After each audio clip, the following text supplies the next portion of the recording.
Et donc on arrive dans 2 Timothée, au chapitre 1 et au verset 5.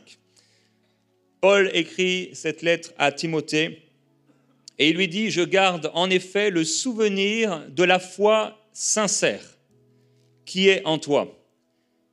Cette foi, elle a d'abord habité ta grand-mère, qui s'appelait Loïs, et ta mère, qui s'appelait Eunice, et je suis persuadé que cette foi, qu'elle habite aussi en toi. » Donc, l'apôtre Paul est en train de rappeler le souvenir de cette foi qui habitait dans le cœur de Timothée, cette rencontre qu'il a faite avec ce jeune homme qui, à l'époque, devait avoir, lors de sa rencontre avec Paul, avoir environ entre 16 et 20 ans. Et dans Acte 16, il est parlé de cette rencontre, on ne le lira pas, mais on voit que Paul va rencontrer ce jeune Timothée qui est un disciple du Seigneur, qui a été transformé par le Seigneur Jésus-Christ et par ce beau message. Et il va donc suivre l'apôtre Paul à l'âge d'environ 16-20 ans. Après la résurrection du Seigneur, il y a eu la Pentecôte, et on est à peu près en 33 ans, donc après Jésus-Christ. Timothée avait à ce moment-là, lors de la résurrection du Seigneur, peut-être entre 0 et 3 ans. Et un jour, l'apôtre Paul, qui s'est converti, qui s'est tourné vers le Seigneur, va visiter la ville de Lystre. Et c'est dans cette ville de Lystre où Timothée habitait avec sa mère et sa grand-mère lors du premier voyage missionnaire de Paul. Donc on est 13 ans après la résurrection du Seigneur, 13 ans après la Pentecôte. Donc ce Timothée qui était au départ un bébé lors de la Pentecôte, eh bien il a grandi, il a l'âge de 16 ans environ. Et c'est à ce moment-là certainement que sa maman et sa grand-mère vont entendre la bonne nouvelle de l'Évangile à travers la bouche de l'apôtre Paul. Elles vont se convertir et Timothée va être lui-même touché et se donner au Seigneur. Puis plus tard, alors que Paul a prêché l'Évangile, donc c'est là, lors de son deuxième voyage missionnaire, qu'il va le rencontrer environ 3 ans plus tard. Et donc, l'apôtre Paul se rappelle de cette rencontre avec Timothée et il dit « Je garde le souvenir de la foi sincère qui est en toi. » Cette foi, c'est cet ingrédient qui amène quelqu'un au ciel. Cette foi, c'est cet ingrédient qui change la vie d'un homme et d'une femme. C'est ce cadeau que Dieu nous a donné de pouvoir croire en Dieu. La foi en Dieu. C'est cette foi en Dieu, et seulement cette foi en Dieu et en l'œuvre de Jésus-Christ qui permet à un homme et une femme d'être sauvés. Ce n'est pas par les œuvres, ce n'est pas par une éducation particulière, mais c'est simplement par la foi que quelqu'un peut dire et avoir l'assurance d'aller au ciel et d'être accepté par Dieu. Ce n'est ni par l'argent, ni par l'éducation, ni par quoi que ce soit d'autre, mais c'est simplement par la foi. On peut rendre grâce à Dieu alors qu'on est à l'aube de 2025 d'avoir eu la foi un jour. Comme l'apôtre Paul sur ce chemin, comme Timothée ayant rencontré Paul, d'avoir un jour entendu la bonne nouvelle de l'Évangile et d'avoir reçu le cadeau de la foi. Quelle grâce extraordinaire! C'est ce cadeau dont on ne pourra jamais, on n'en aura jamais assez, on en voudra toujours, qu'on ne peut pas le laisser. Il nous rend satisfaits, plus que satisfaits, il comble nos cœurs.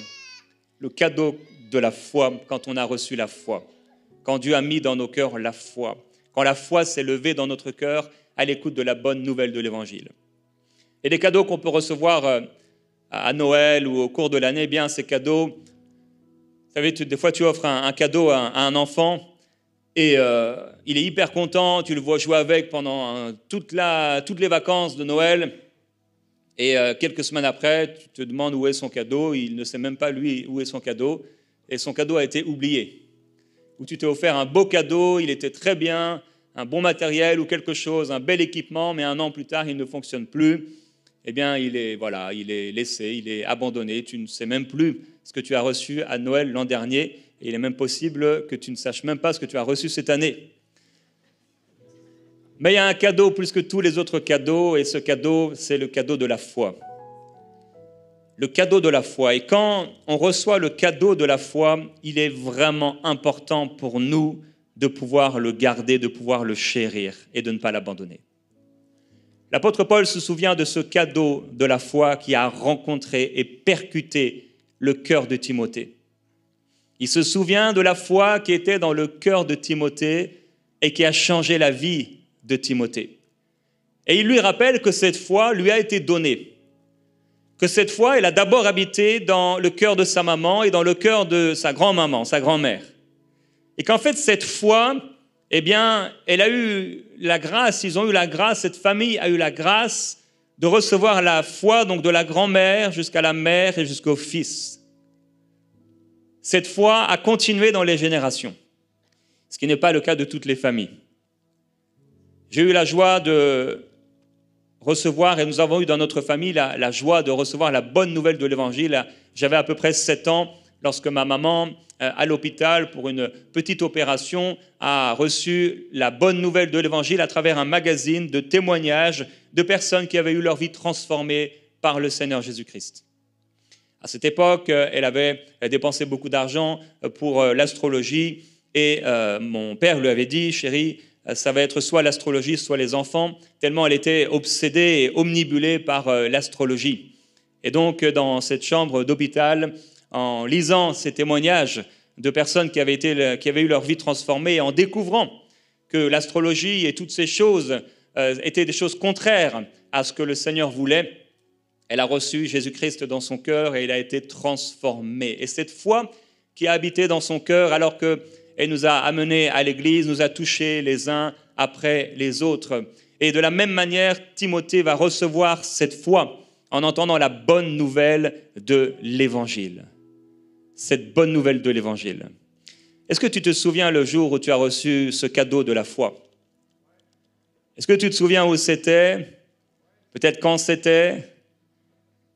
Et cette joie de la foi. Je pourrais faire témoigner tellement de personnes ici. Et vous poser la question, vas-y, raconte-moi comment tu as reçu la foi. Et ce serait pour chacun une joie de pouvoir raconter ce que le Seigneur a fait pour vous. Lorsque la foi s'est levée dans votre cœur, quand vous avez entendu la bonne nouvelle de l'Évangile. La foi, ce cadeau de la foi, il faut le garder. Paul dira à Timothée, dans 1 Timothée chapitre 6, verset 12, il lui dit « Combat le bon combat de la foi, saisis la vie éternelle. C'est à elle que tu as été appelé et pour laquelle tu as fait une belle profession de foi, en présence d'un grand nombre de témoins. » Ici, dans la première épître donc à Timothée, la première lettre qu'il va lui envoyer, il va l'encourager à combattre le bon combat de la foi. C'est quoi le combat de la foi? Le combat de la foi, c'est réussir à marcher et à garder la foi tout au long de notre vie. C'est le combat de la foi, c'est tenir ferme dans la foi au Fils de Dieu, dans la foi en sa parole, dans la foi en ses promesses, dans la foi en ce que Dieu a révélé dans nos cœurs par son esprit et de tenir ferme tout au long de notre vie, quelles que soient les circonstances, les tribulations, les défis qu'on va rencontrer, les adversités comme on a entendu, l'adversité qu'on va rencontrer dans notre vie. C'est ça le bon combat de la foi, c'est continuer à marcher sur la parole de Dieu, même lorsque parfois les circonstances ont l'air de dire le contraire de la vérité de la parole. C'est le combat de la foi. Paul encourage Timothée, il sait que la vie est longue et que Timothée a besoin de combattre le combat de la foi. Il a besoin de comprendre que la foi, c'est pas juste un cadeau que tu déballes et tu poses ça quelque part dans ta maison comme tu peux poser une Bible ou un livre qu'on t'offre dans la maison. Mais la foi, eh bien, elle a besoin de grandir. Parce que lorsque la foi t'a été donnée, ou en tout cas, lorsque la foi s'est levée dans ton cœur, elle était comme une petite graine. Et pour pouvoir qu'une graine devienne peut-être un arbre ou une plante, il faut en prendre soin. Si tu jettes une graine quelque part sur le sol de ta maison, eh bien, elle ne produira jamais rien. Mais cette graine, elle a été déposée dans ton cœur. Et lorsque tu es nourri par la bonne parole de Dieu, lorsque tu vas à l'église et que tu entends l'évangile, lorsque avec des frères et des sœurs ou dans ta propre vie, vous priez, tu pries et tu marches avec Dieu, cette foi va grandir au fur et à mesure de ta vie. Paul est en train de dire à Timothée, en fait, la foi, c'est un combat. C'est un combat. Le bon combat de la foi. Tu vas passer par des épreuves, tu vas passer par des difficultés dans les saisons différentes de ta vie et tu as besoin de tenir ferme, Timothée. Il lui dit, saisis la vie éternelle. Il est encore jeune. À l'époque où il écrit ici, peut-être, il avait environ 30 ans. Il est encore jeune et il a besoin de saisir la vie éternelle. Mais on peut se dire, mais pourquoi la vie éternelle? Je ne vais pas mourir aujourd'hui, je ne vais pas mourir demain non plus. La vie est encore longue, mais il doit avoir les yeux fixés et je dois avoir les yeux fixés sur l'éternité. L'éternité. Et bien réaliser que cette fois, elle va être attaquée. Cette fois, il va se retrouver devant des situations difficiles. Le combat de la foi. La vie est longue. Continuez à avoir la foi quand tu as 30 ans, 40 ans, 50 ans, 60 ans. Aujourd'hui, c'est l'anniversaire de Rachel. Bon anniversaire, elle a 30 ans aujourd'hui. Bon anniversaire. Et aujourd'hui aussi, c'est l'anniversaire d'un ami qui habite en France. Et lui, il a 60 ans aujourd'hui. Alors 30 ans, 60 ans, gardez la foi à travers les années qui passent. Je prie que tu puisses garder la foi à travers les années qui passent et à travers les différentes saisons de ta vie. Alors il y a des choses qui vont venir pour attaquer ta foi et il est important que tu puisses demeurer dans cette foi. Conserver le cadeau. Jésus dit qu'il compare l'évangile et le royaume de Dieu et cette bonne nouvelle et la foi à une perle que quelqu'un a trouvée ou à un trésor que quelqu'un a trouvé dans un champ. Et cet homme, eh bien, il vend tout ce qu'il a pour pouvoir se procurer le champ dans lequel se trouve ce trésor, pour pouvoir garder cette perle précieuse. Cette perle précieuse, c'est la perle de la foi. Si tu marches par la foi, si tu gardes cette foi, mon frère, ma sœur, mon ami, jusqu'à la fin, jusqu'au jour de ta mort, jusqu'à l'enlèvement de l'Église, tu seras sauvé. Si tu marches avec le Seigneur Jésus-Christ, dans les jours difficiles et que tu persévères dans la foi, tu seras sauvé. Sauvé. Et tu entreras directement dans la vie éternelle. Avec le Seigneur, toujours. Plus de faim, plus de tristesse, plus de deuil. Les premières choses de cette terre auront disparu. Et je serai toujours avec le Seigneur. Il faut que tu gardes la foi. Ce n'est pas tous ceux qui ont reçu ce beau cadeau de la foi, cette graine de la foi, qui malheureusement vont la conserver. Il est possible d'abandonner la foi. Il est possible de délaisser la foi et de se retrouver à un point où nous avons perdu la foi. Je prie que ce soit jamais ce que tu vis. Et si tu ne veilles pas, si tu ne fais pas attention, il est possible que petit à petit, tu fasses naufrage concernant la foi. Paul va dire toujours à Timothée, chapitre 6, verset 10, juste 2 phrases avant cet encouragement au bon combat de la foi et à saisir la vie éternelle, en lui rappelant ce moment du baptême où il s'est fait baptiser d'eau. Il lui dit, tu as fait une belle profession de foi en présence d'un grand nombre de personnes. C'est ce qui s'est passé la semaine dernière pour plusieurs qui ont confessé leur foi, donc ils ont déclaré publiquement leur foi en Jésus. C'est ce que Timothée a vécu et il le lui rappelle. Et donc un peu plus haut, il dit, l'amour de l'argent est la racine de toutes sortes de maux.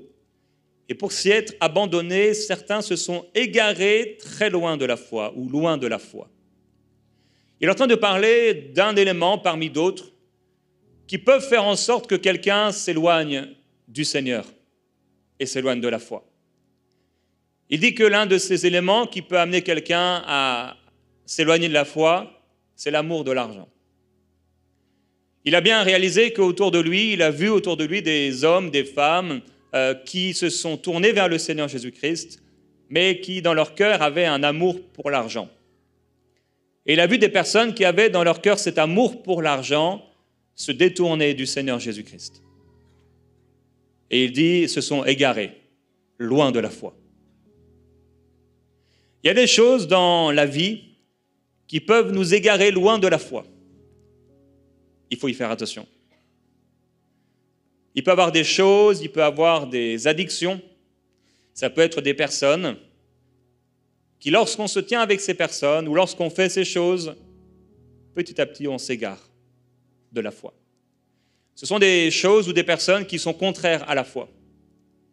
Il est évident que si tu te tiens constamment avec des personnes qui n'ont pas la foi, ils vont avoir un impact sur toi. Et si tu te tiens avec des personnes qui aiment Jésus profondément, ils vont aussi avoir un impact sur toi. Paul va donner beaucoup de conseils à Timothée et il va l'encourager à se tenir avec des personnes, des jeunes comme lui, qui aiment Dieu, qui ont la foi. Il va l'encourager à marcher avec ces jeunes hommes, avec ces jeunes femmes en toute pureté. Et il va lui dire, fuis les passions de la jeunesse. Il y a des passions de la jeunesse qui peuvent amener quelqu'un à s'égarer de la foi. Combien de jeunes garçons ont été passionnés par une belle jeune fille? Malheureusement, cette belle jeune fille a le cœur fermé à Dieu et ils choisissent cette jeune fille et cette belle jeune fille et cette relation avec elle plutôt que la relation avec Jésus, et les voilà qui sont en train de s'égarer petit à petit loin de la foi. Au début, ils pensent que ce n'est pas grave et ils ne s'aperçoivent pas qu'ils sont en train de s'éloigner de la foi. Fais attention à ce qui t'éloigne de la foi.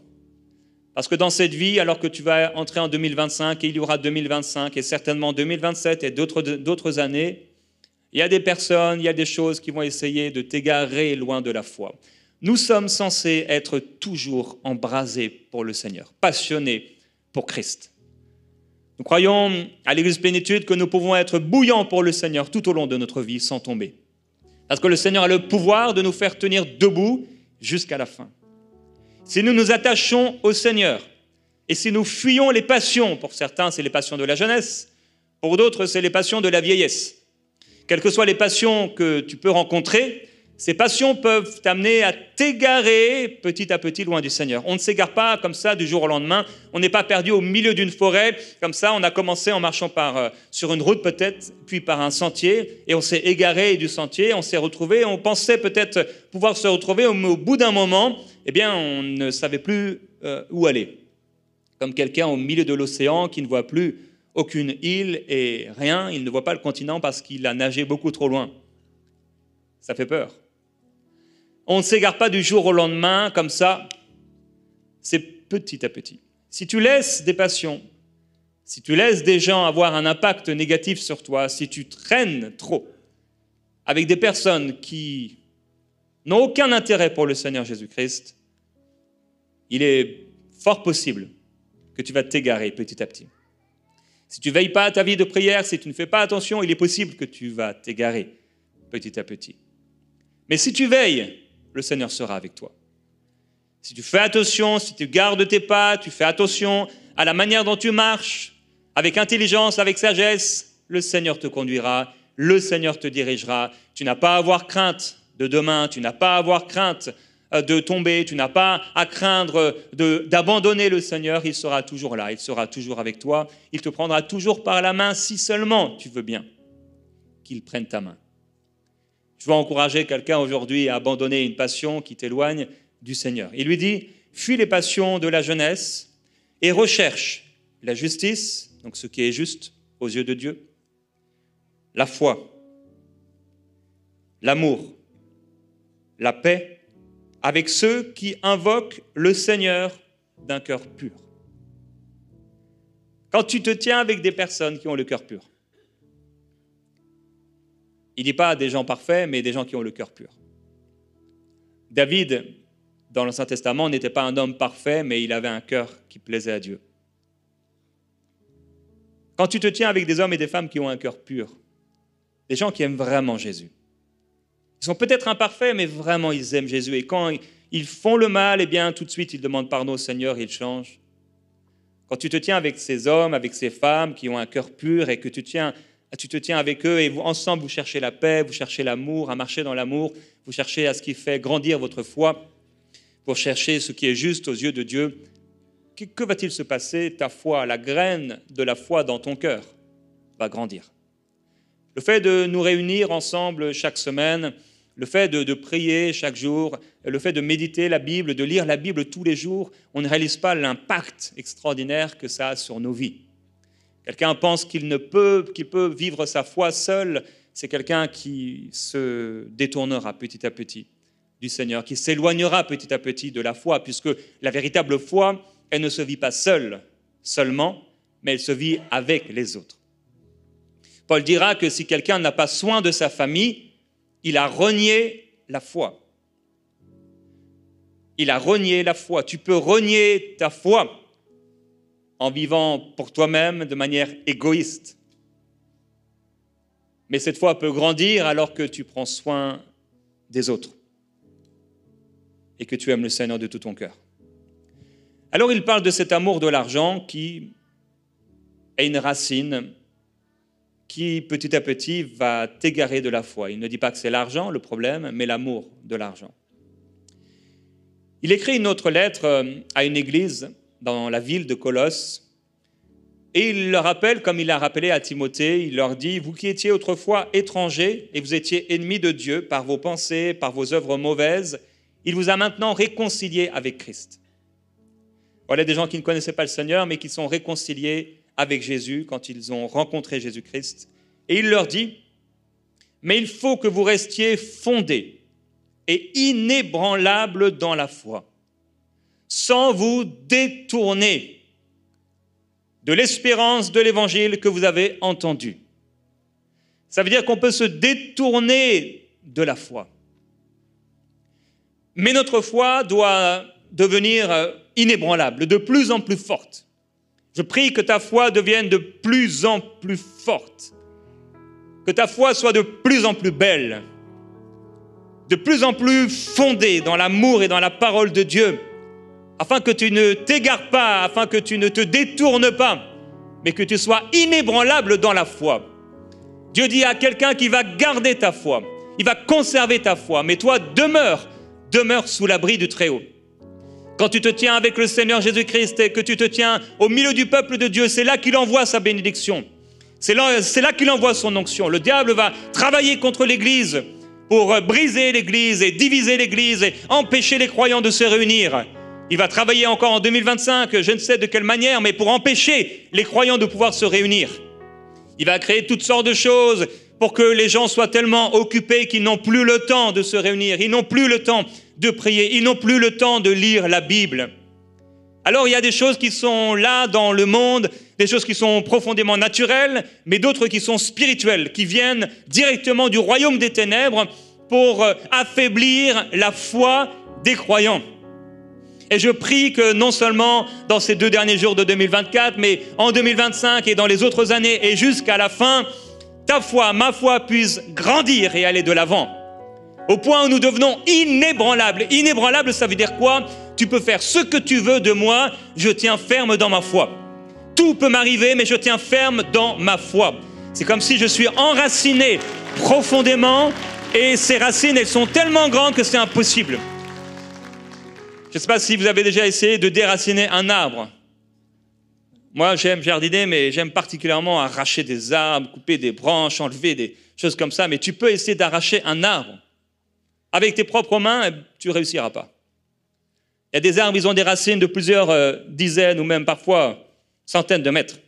Des choses vraiment incroyables. Tu peux essayer avec la force que tu as. Parfois, il y a une petite racine comme ça, tu essaies de l'enlever. Tu vas suer, tu vas te faire mal au dos. Parce que c'est une racine qui est profonde.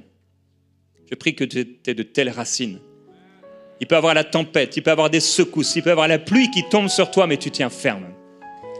C'est le but de notre vie, le combat de la foi, de tenir ferme dans la foi jusqu'au bout, alors que nous sommes déjà plus que vainqueurs.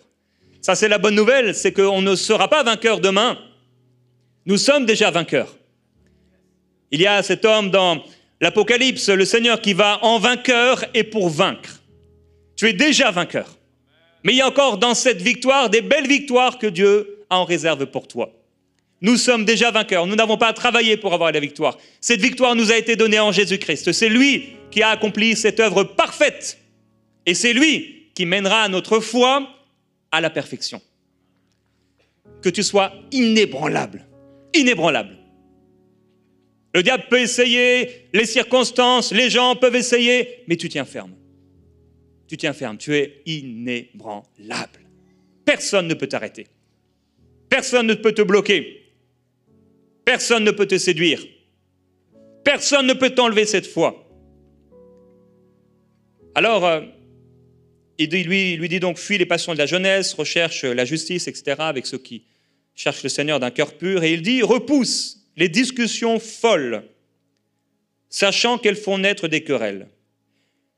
Et il va l'encourager par beaucoup de choses, par beaucoup de conseils, à faire attention.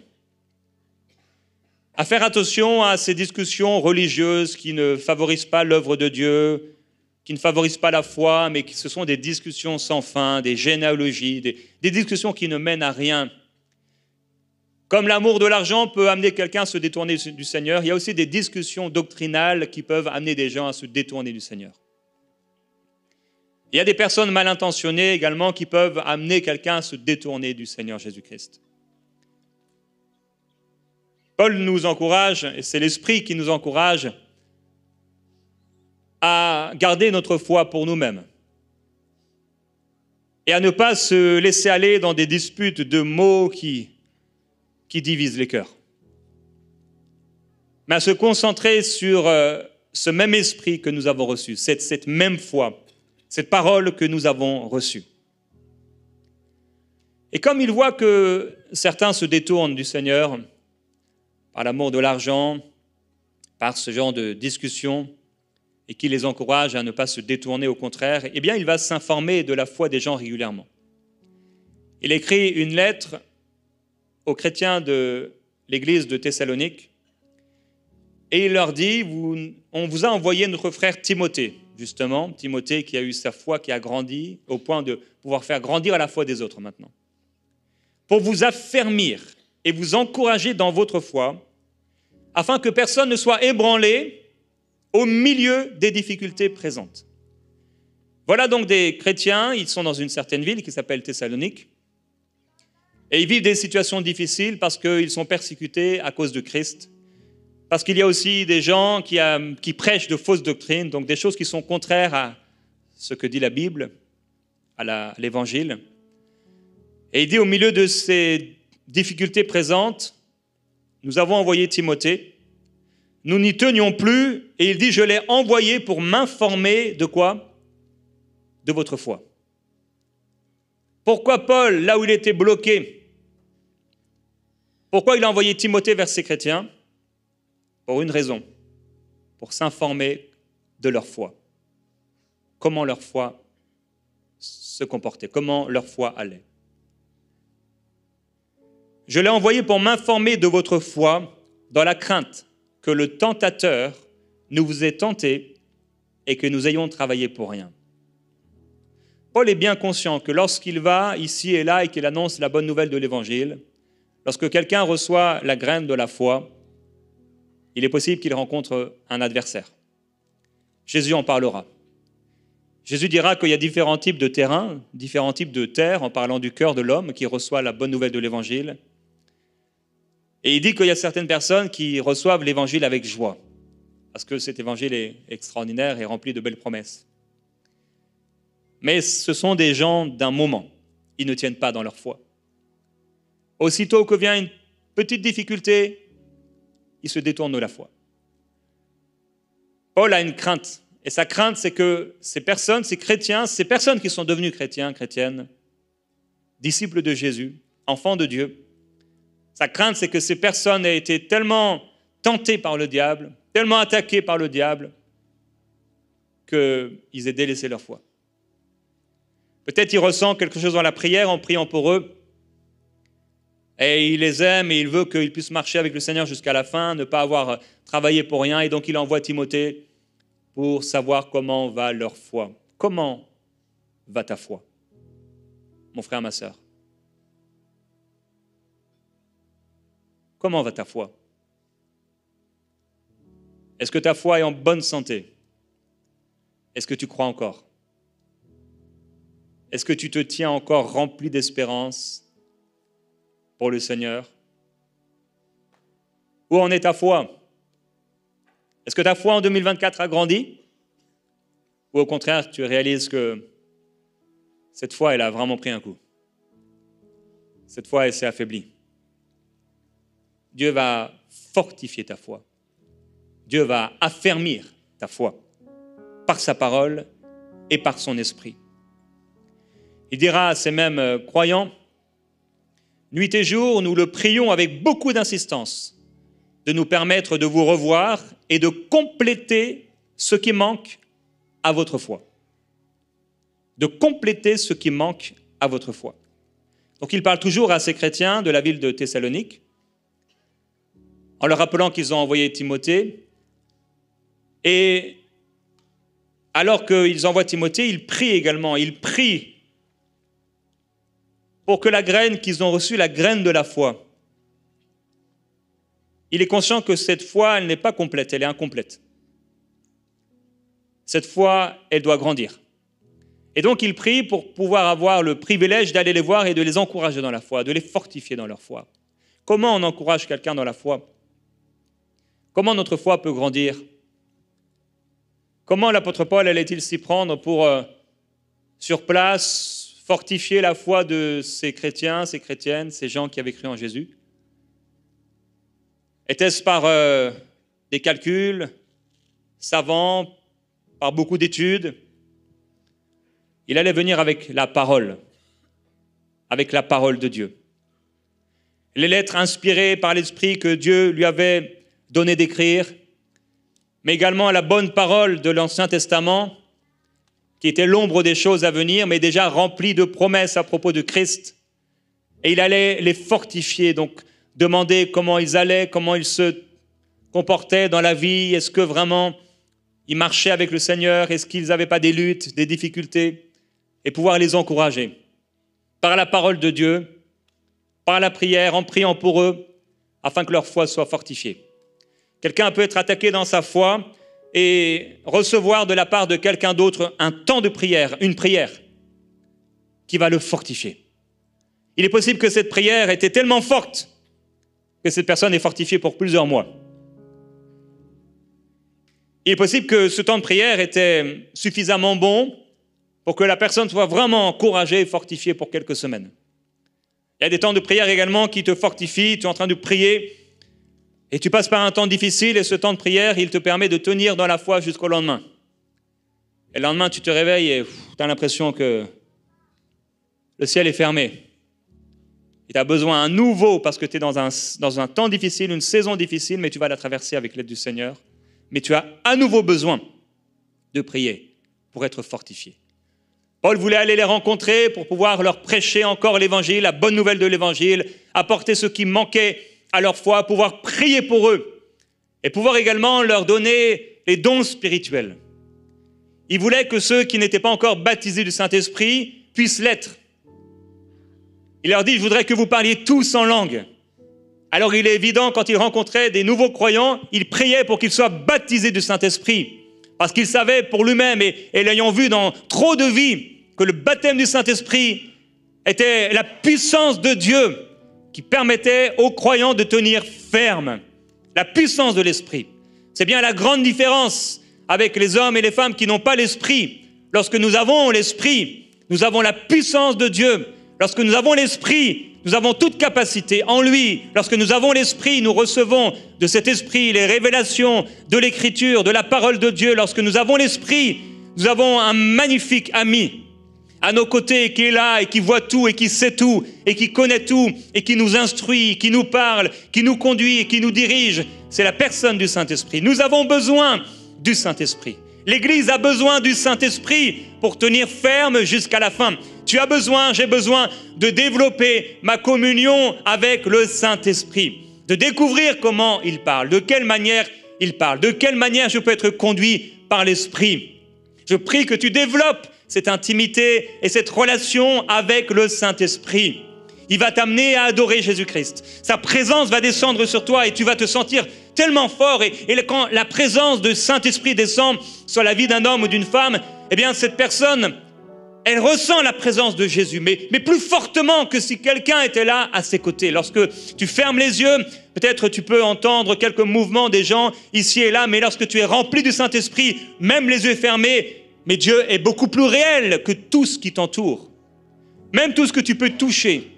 La présence de Jésus dans l'esprit d'un homme, d'une femme, qui est rempli de cette présence, qui est rempli de l'Esprit de Dieu, est extraordinaire. Il n'y a rien qui soit comme la présence de Jésus, comme la présence du Saint-Esprit dans le cœur d'un homme et d'une femme. Tu as besoin de la plénitude de l'Esprit. Tu as besoin d'être rempli du Saint-Esprit encore et à déborder. Et Dieu veut, en ces dernières heures de 2024 et en ces débuts de 2025, te remplir du Saint-Esprit à nouveau, tout à nouveau.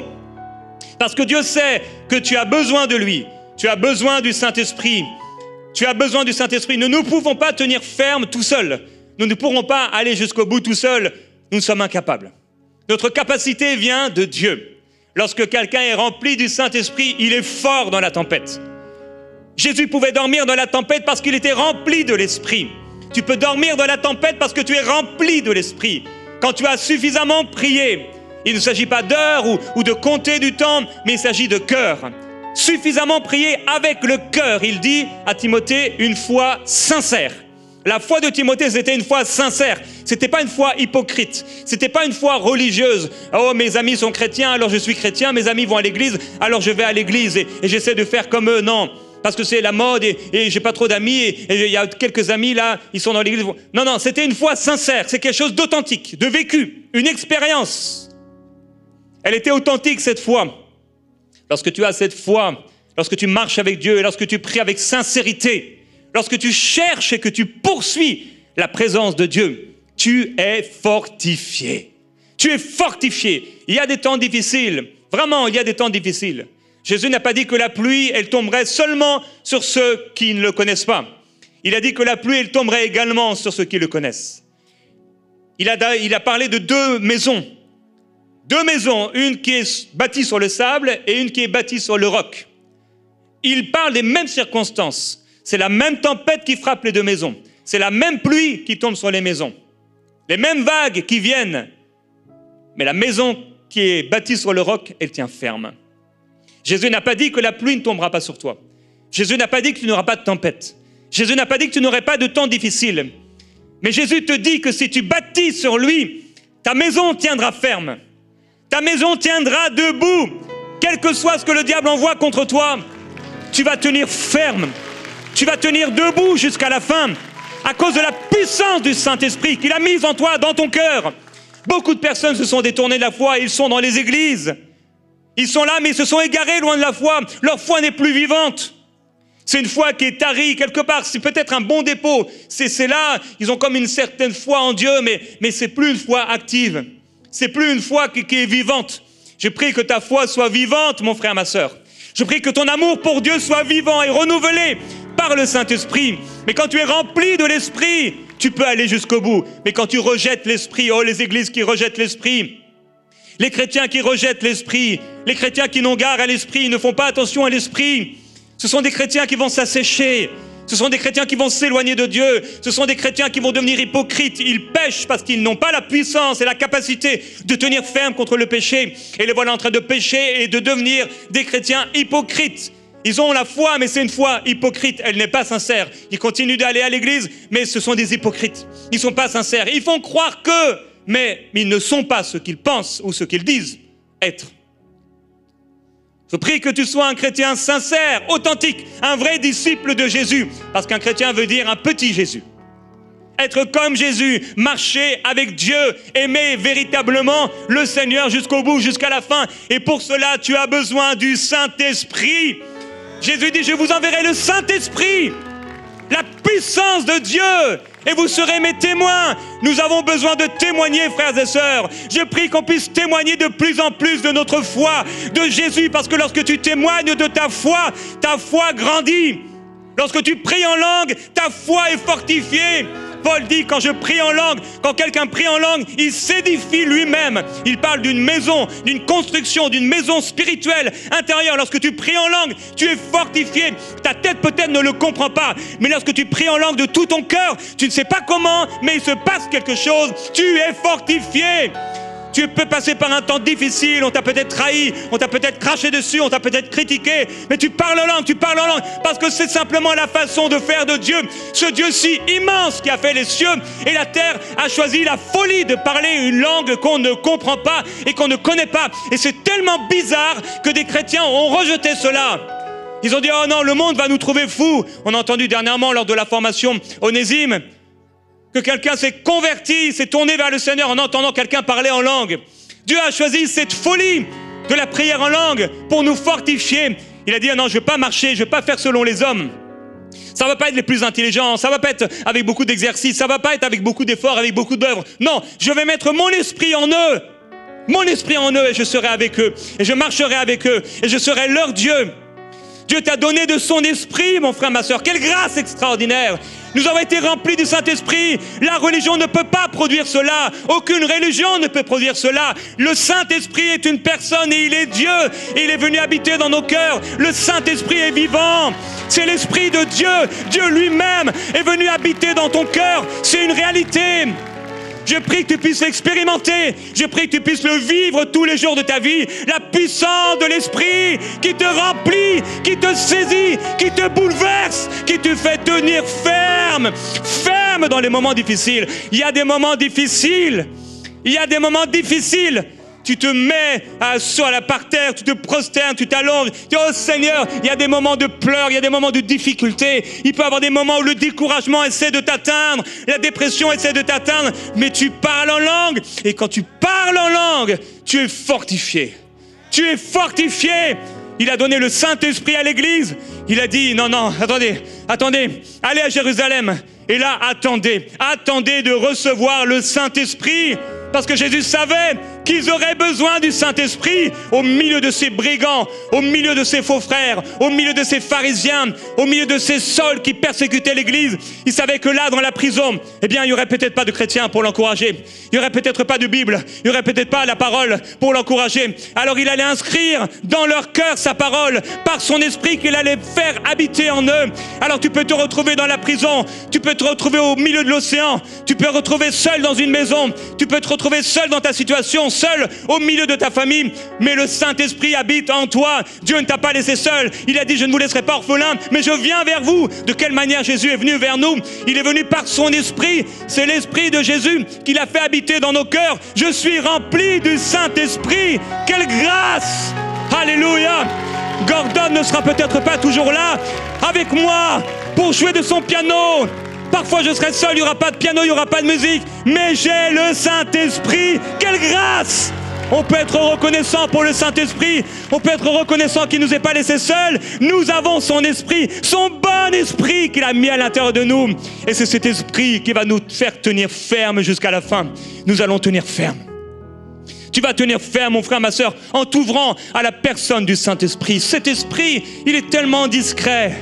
Jésus en a parlé si peu, mais il en a bien parlé.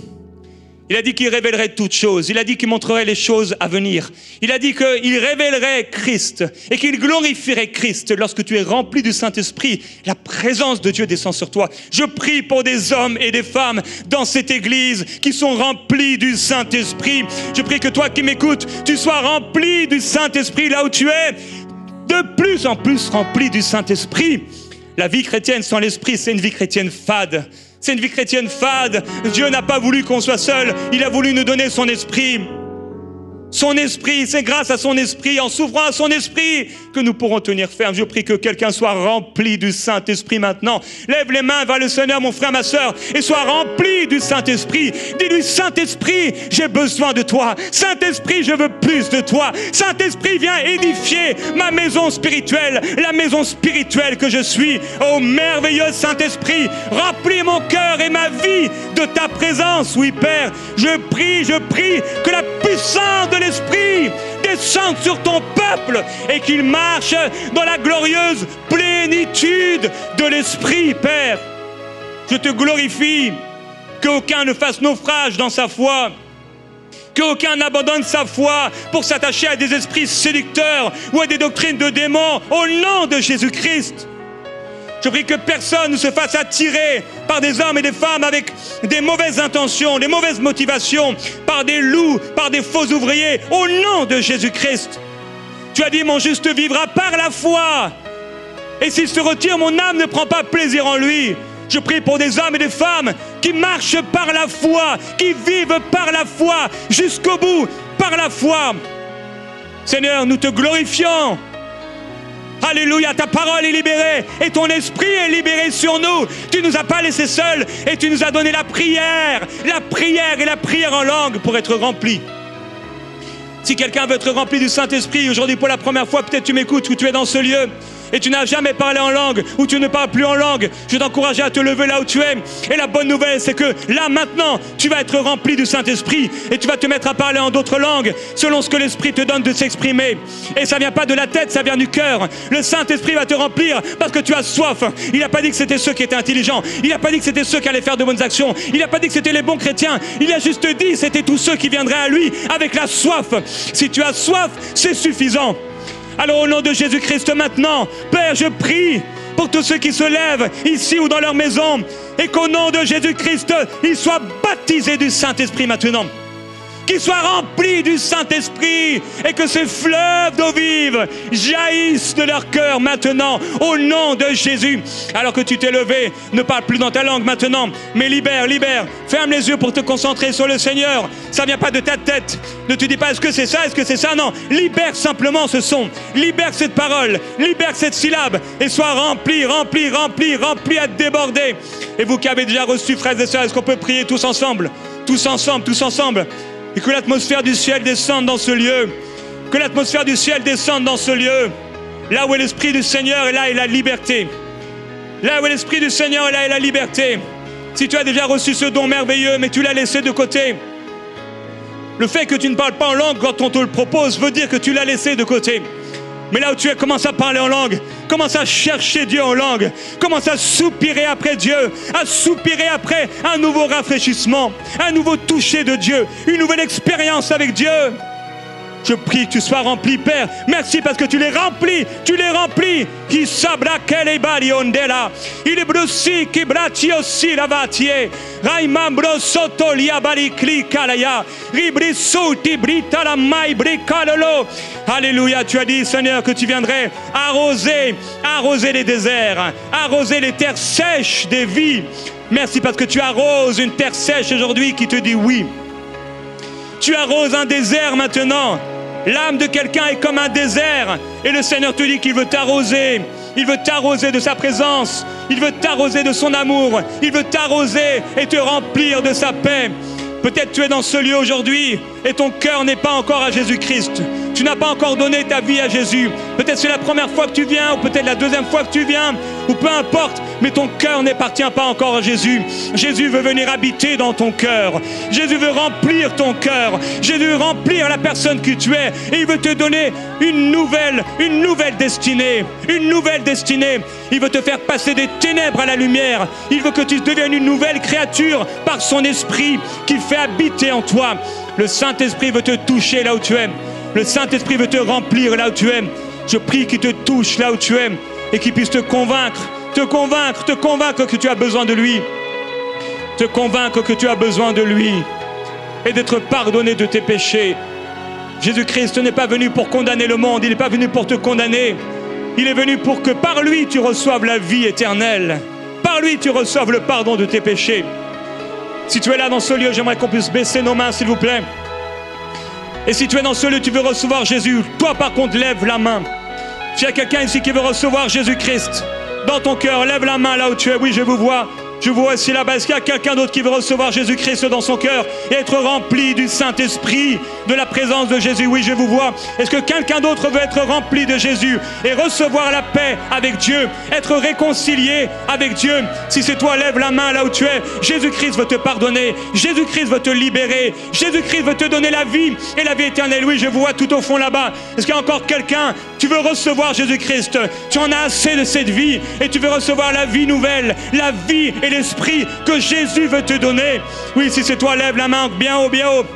Bien haut, toi qui as levé ta main, je vais te demander de faire un effort de courage, d'être courageux. Je veux prier pour toi. Oui, je te vois aussi. Venez ici sur le devant. Je veux prier pour vous. C'est un engagement. En fait, le fait de venir devant, c'est un engagement. Le diable aimerait que tu restes à ta place et que tu vives cette chose juste tout seul. Mais tu prends l'engagement. Tu dis, moi, je m'approche du Seigneur Jésus-Christ. Restez en prière, s'il vous plaît. J'aimerais qu'on puisse fermer nos yeux tous ensemble et continuer de prier là où vous êtes. Oui, continuez de vous approcher. Vous, oui, venez.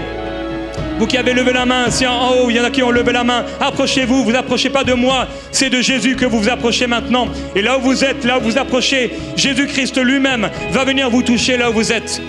Alors que vous venez sur le devant, Jésus lui-même va vous toucher et vous allez ressentir sa présence. Vous allez ressentir sa présence. Frères et sœurs, prions pour tous ceux qui s'approchent, que la présence de Jésus les touche et change leur vie à tout jamais.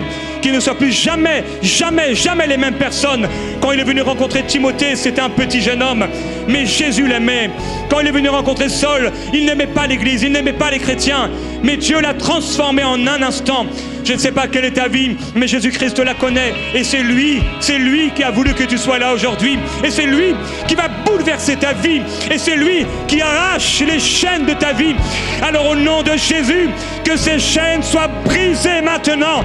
Je prends autorité contre les chaînes au nom de Jésus, contre les démons et les oppressions qui ont tenu en captivité ta vie.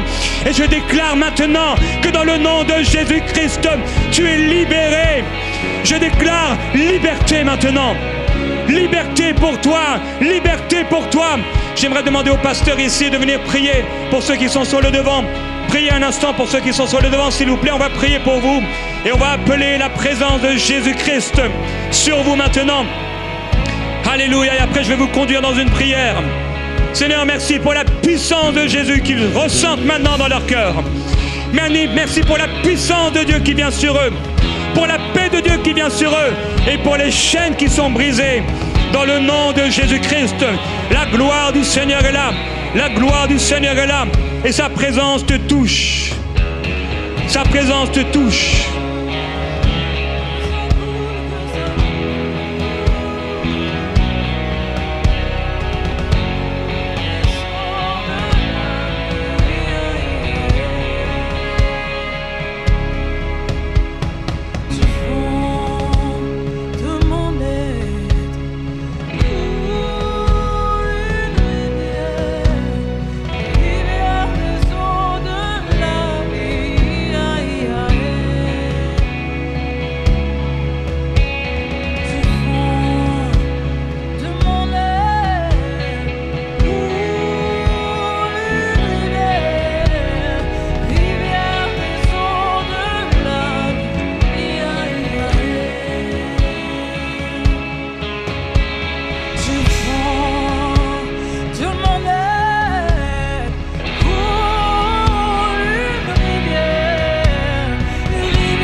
Il libère maintenant. Si tu t'es pas approché mais tu veux recevoir Jésus, approche-toi. Il est encore temps. Il est encore temps de recevoir Jésus. Si tu veux recevoir Jésus-Christ, approche-toi.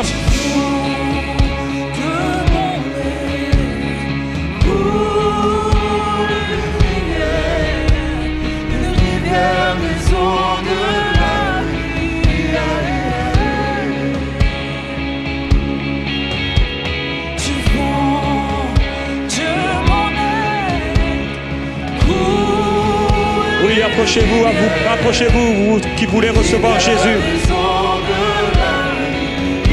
Vivre cette transformation de vie, c'est surnaturel.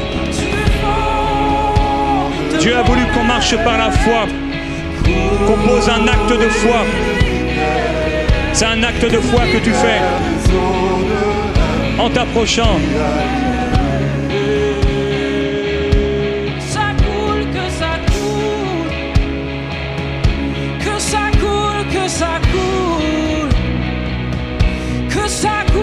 Ça coule, ici et maintenant, que ça coule en moi. Que ça coule,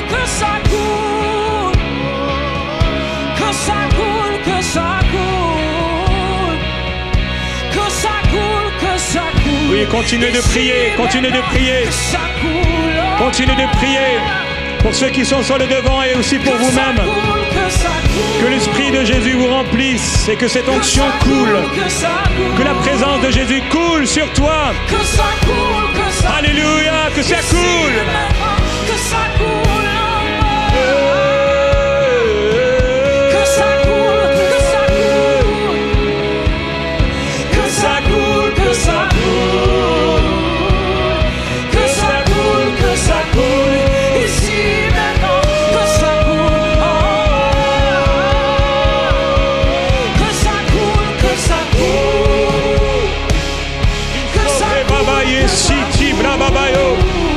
Alors que vous vous êtes approchés, soyez baptisés du Saint-Esprit là où vous êtes. Vous allez recevoir ces nouvelles langues, comme à la Pentecôte. Soyez maintenant baptisés du Saint-Esprit et remplis du Saint-Esprit là où vous êtes. Au nom de Jésus, les fleuves d'eau vive. Les fleuves d'eau vive. Restez là, dans la présence de Jésus qui vous touche.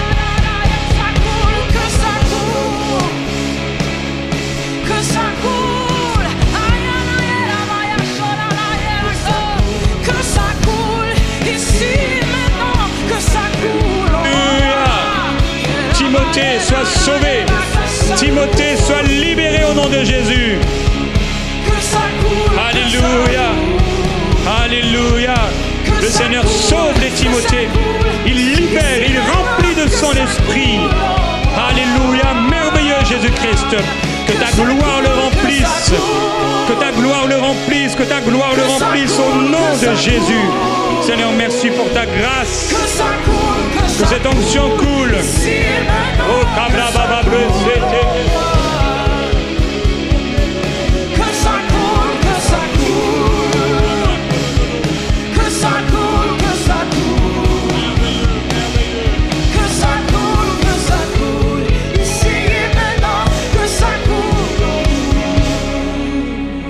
Alléluia, on est tellement reconnaissant au Seigneur de ce qu'il fait et de ce qu'il va faire dans votre vie. Alors que vous êtes approchés, on va terminer la célébration. Et je vous encourage juste à suivre Chantal qui est là. Allez dans le hall d'accueil, elle va prendre 2 minutes avec vous et va vous offrir également une Bible. C'est important que vous puissiez juste la suivre 2 minutes. Chantal, tu es où? Tu es là, ok. Voilà, donc vous pouvez aller dans le hall d'accueil et on termine de toute façon la réunion. Vous pourrez venir prendre vos affaires juste après. Est-ce qu'on peut acclamer le Seigneur pour toutes ces personnes qui ont reçu le Seigneur Jésus-Christ? Le Seigneur va faire de belles choses dans leur vie. Alléluia. Seigneur, nous voulons te remercier pour tout ce que tu as fait en 2024 encore. Et te remercier pour cette belle célébration que tu nous permets d'avoir, où tu nous parles de ton esprit. Cet esprit que tu nous as donné afin que nous puissions tenir fermement dans la foi jusqu'à la fin. Cette belle profession de foi que nous avons fait le jour de notre baptême, tu veux qu'elle demeure. Que personne ne s'égare et ne perde cette foi. Personne ne fasse naufrage concernant la foi. Je te glorifie, Jésus-Christ. Je te glorifie, Seigneur. Et je te remercie, merveilleux Saint-Esprit, pour ta présence, sans laquelle on serait tellement perdu. On se sentirait tellement seul. Merveilleux Jésus-Christ, nous t'adorons et nous te glorifions pour ton esprit que tu as fait habiter dans nos cœurs, qui rend ta parole tellement vivante. Tu as écrit dans nos cœurs ta parole. Tu nous as fait naître de nouveau. Tu nous as transformés, tu nous as donné la vie éternelle. On ne te dira jamais assez merci, Seigneur. C'est pourquoi, malgré les temps difficiles et certaines tribulations, nous sommes toujours pleins de courage, sachant que tu es avec nous, que tu nous réserves une place, que tu nous aimes. Que ton amour puisse nous couvrir encore, Seigneur Jésus. Je prie pour la révélation de ton amour, la hauteur, la longueur, la profondeur, la largeur de ton amour. Au nom de Jésus-Christ, pour nous et pour nos familles. Que nos familles puissent être sauvées. Que nos voisins puissent être sauvés. Que ces personnes qu'on rencontre tous les jours régulièrement puissent être sauvés. Envoie-nous, comme tu l'as voulu, comme des flammes de feu, comme des témoins puissants de l'Évangile. Parce que tu es derrière ta parole. Tu n'es pas derrière nos mots. Il ne s'agit pas de nous, il s'agit de ta parole. Ta parole se suffit à elle-même. Lorsqu'elle est proclamée, lorsqu'elle est annoncée avec foi, elle agit. Elle ne retourne pas à elle sans avoir accompli ce pourquoi elle a été envoyée.